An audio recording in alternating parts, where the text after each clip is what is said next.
I love the Kindle Oasis, and I think it offers a whole bunch of different features that the other Kindles don't have, so I want to just go over some really cool tips and tricks that you can do with your Kindle Oasis to make sure that you're getting the best use out of it that you can. So the first thing I want to point out is that the Kindle Oasis has a brightness adjustment and a warmth adjustment, and so I'm going to show you how to adjust both of those right now. So if you click at the top arrow on your Kindle Oasis, you'll see this little drop down which will allow you to change the brightness and the warmth if you'd like. And what's really great about the Kindle Oasis in particular is that it has auto brightness and it has auto warmth, which you can schedule.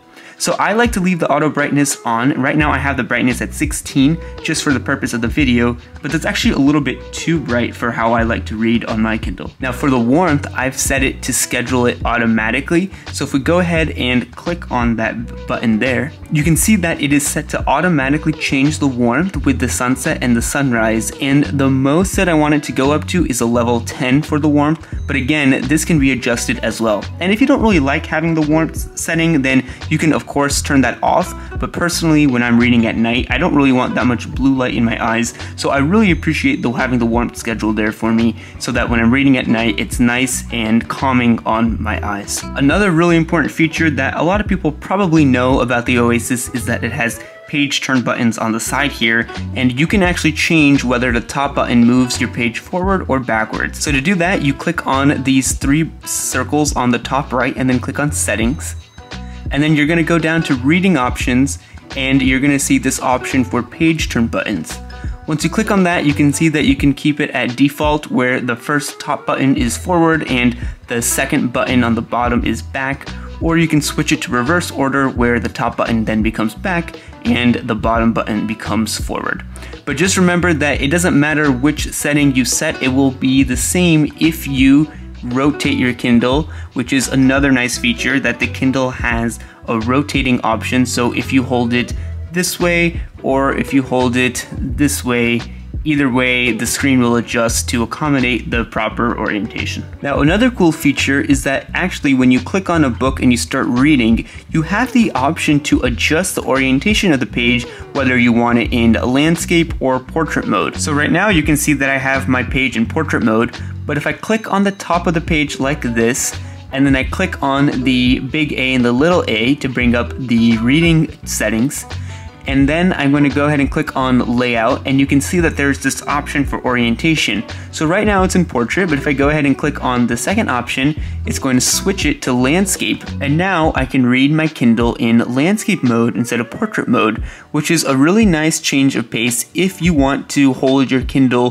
horizontally instead of holding it vertically for some reason. Now personally, I definitely prefer the portrait orientation to the landscape orientation, but it is nice to have this option. And the really cool thing is that it will also turn with you if you change the orientation of your Kindle to have the page buttons on the top instead of on the bottom. So just like before, it will flip appropriately, but if you go ahead and then hold your Kindle in portrait mode, it won't accommodate that. You will actually have to change the setting back to portrait mode. So let's go ahead and do that now. Another really useful feature is that you can save themes, reading themes that you like. So for example, right now I have my font saved with Bookerly, I have the size as 4, and I have my orientation in portrait mode, my alignment so that it goes all the way to the end of the page. I have my margins also going to the end of the page and my spacing at the second option, so I just have a medium amount of spacing, and I really like having this reading layout. So if you go to themes and it says currently I'm using a custom theme, I can go ahead and save the current theme as theme 2 or whatever else you want to name it as. I actually already have it saved under theme 1, and it'll automatically switch to that. And of course, you can always switch to the pre-made themes that Amazon has made on their Kindles, and you can go ahead and switch to those anytime you want. And then you can go ahead and rename themes you have, delete themes you've made, and then decide to show or not show some of the pre-made themes that the Kindle already offers. So that's a really useful feature to have as well, to easily switch your different reading styles, maybe depending on what book you're reading or depending on how you feel like looking at the Kindle at that time. It just could depend on the content you're reading or the environment you're in or who is using your Kindle at the moment. So that's a really useful feature to definitely take advantage of. Now, if you've ever wondered how to get this bottom left corner to stop showing how much time you have left in the chapter and instead to show how many pages you have left, that's also really easy to do. All you have to do is click on this bottom left corner and it'll actually change through these different options. So right now it's showing how much time I have left in the book. I click it again, it shows my location, which is not very helpful.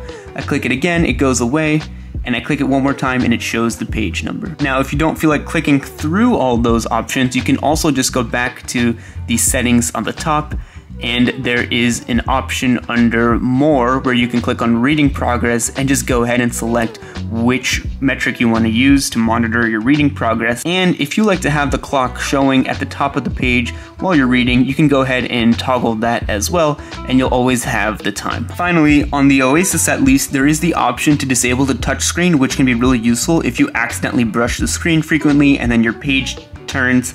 And if you just want to make sure you're using only the buttons, you can go ahead and toggle that option, and it'll tell you that when you decide to disable the touch screen, it'll just be temporarily, and then you can turn the page using the buttons. But of course, at some point you will have to enable the touch screen again, and so all you have to do is press the power button once to put the Kindle to sleep, and then once you wake it back up, the touch screen will be enabled again. So if you're going to be reading for an extended period of time and you know that you don't want to touch the screen at all because you might accidentally brush up against it and it might turn the pages for you on accident, then you can go ahead and turn that feature on and then just use the page turn buttons to do that.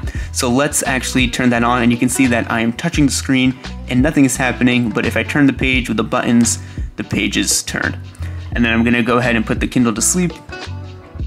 I'll wake it back up, and now the touch screen works again like it's supposed to. So those are some of the options on the Kindle Oasis that I think are really useful to use. I know that it can be a little bit daunting sometimes to go through all the different settings on Kindles because since it is an e-ink display, it can be a little bit laggy and annoying to have to go through all the settings. But let me know what your favorite settings are on the Kindle Oasis. What tips and tricks do you recommend for others? And thank you guys so much for watching. I will see you in the next video.